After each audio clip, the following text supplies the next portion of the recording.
തമിഴ്നാട്ടിലെ തഞ്ചാവൂരിലുള്ള ബൃഹദീശ്വര ക്ഷേത്രം ഒരു ആരാധനാലയം മാത്രമല്ല, ഇത് ലോകത്തെ തന്നെ അത്ഭുതപ്പെടുത്തുന്ന ഒരു വാസ്തുവിദ്യ വിസ്മയമാണ്.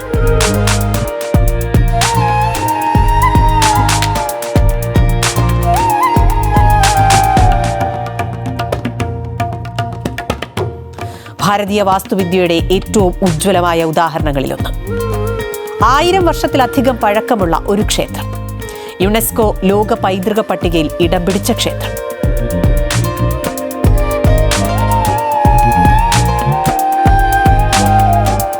ആധുനിക യന്ത്രങ്ങളൊന്നുമില്ലാത്ത കാലത്ത് മനുഷ്യാധ്വാനവും ഗണിതശാസ്ത്രവും ഉപയോഗിച്ച് നിർമ്മിച്ച ഈ ക്ഷേത്രം ദക്ഷിണമേരു എന്നാണ് അറിയപ്പെടുന്നത്.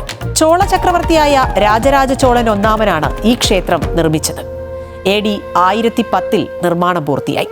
അതിനാൽ ഇതിനെ രാജരാജേശ്വരം എന്ന് വിളിക്കുന്നു. പരമശിവനാണ് പ്രധാന പ്രതിഷ്ഠ. ഇന്ത്യയിലെ തന്നെ ഏറ്റവും വലിയ ലിംഗപ്രതിഷ്ഠകളിലൊന്നാണ് ഇവിടത്തെ ശിവലിംഗം.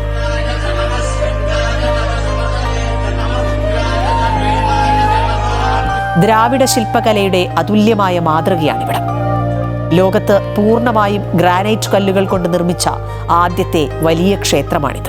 ഏകദേശം 1.3 ലക്ഷം ടൺ ഗ്രാനൈറ്റ് ഇതിനായി ഉപയോഗിച്ചിട്ടുണ്ട് എന്നാണ് കണക്ക്. തഞ്ചാവൂരിന് ചുറ്റുമുള്ള 100 കിലോമീറ്റർ പരിധിയിൽ ഗ്രാനൈറ്റ് ലഭ്യമല്ല എന്നതാണ് ഈ നിർമ്മാണത്തിന്റെ വിസ്മയം വർദ്ധിപ്പിക്കുന്നത്. ശ്രീകോവിലിന് മുകളിലുള്ള ഗോപുരത്തിന് 216 അടി ഉയരമുണ്ട്. ഇത് ലോകത്തിലെ ഏറ്റവും ഉയരമുള്ള ക്ഷേത്ര ഗോപുരങ്ങളിൽ ഒന്നാണ്. ഇത്രയും വലിയൊരു ഗോപുരം ഉയർന്നു നിൽക്കുന്നത് ആഴത്തിലുള്ള അടിത്തറയിലല്ല എന്നതാണ് മറ്റൊരത്ഭുതം. ഭൂമിക്ക് മുകളിൽ ഉറപ്പുള്ള കല്ലുകൾ പാകി അതിനു മുകളിലാണ് ഈ കൂറ്റൻ നിർമ്മിതി പടുത്തുയർത്തിയിരിക്കുന്നത്.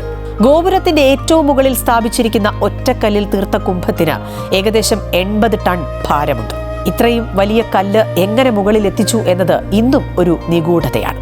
6 കിലോമീറ്റർ നീളമുള്ള ചരിഞ്ഞ പാത നിർമ്മിച്ചാണ് ഇത് മുകളിൽ എത്തിച്ചത് എന്നാണ് വിശ്വസിക്കുന്നത്.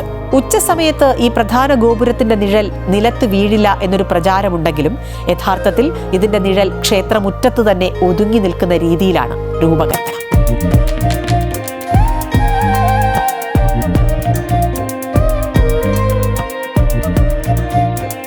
ക്ഷേത്രത്തിന് മുൻപിൽ ഒറ്റക്കല്ലിൽ കൊത്തിയെടുത്ത കൂറ്റൻ നന്ദി പ്രതിഷ്ഠയുമുണ്ട്.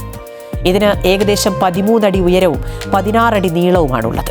ഏകദേശം 20 ടണ്ണോളം ഭാരമുള്ള ഈ പ്രതിഷ്ഠ ഇന്ത്യയിലെ തന്നെ ഏറ്റവും വലിയ നന്ദി ശില്പങ്ങളിലൊന്നാണ്. ക്ഷേത്രത്തിന്റെ നിർമ്മാണത്തിന് സിമന്റോ മണ്ണോ മറ്റ് ഒട്ടിക്കുന്ന വസ്തുക്കളോ ഉപയോഗിച്ചിട്ടില്ല.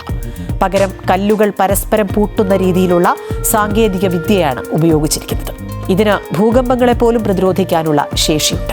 ക്ഷേത്രത്തിന്റെ ഭിത്തികളിൽ ചോള കാലഘട്ടത്തിലെ അതിമനോഹരമായ ചുവർച്ചിത്രങ്ങൾ കാണാം. ഈ ചിത്രങ്ങൾ പ്രകൃതിദത്തമായ ചായങ്ങൾ ഉപയോഗിച്ചാണ് വരച്ചിരിക്കുന്നത്. 1000 വർഷം കഴിഞ്ഞിട്ടും അവയുടെ നിറത്തിന് ഒരു മങ്ങലും ഏറ്റിട്ടില്ല. കൂടാതെ രാജരാജ ചോളന്റെ കാലത്തെ ഭരണരീതികളെയും ക്ഷേത്രത്തിന് നൽകിയ ദാനങ്ങളെയും കുറിച്ചുള്ള വിശദമായ ലിഖിതങ്ങൾ തമിഴ്, സംസ്കൃതം ഭാഷകളിൽ ക്ഷേത്രമതിലുകളിൽ കൊത്തിവെച്ചിട്ടുണ്ട്. ഭരതനാട്യത്തിലെ 108 മുദ്രകൾ ഇവിടെ കല്ലിൽ കൊത്തിയിട്ടുണ്ട്.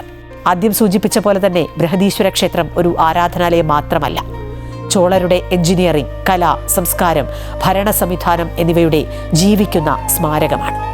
1000 വർഷങ്ങൾക്ക് മുമ്പ് നിർമ്മിച്ച ഈ ക്ഷേത്രം ഇന്നും അതിന്റെ ഭംഗിയും മഹത്വവും നിലനിർത്തുന്നു.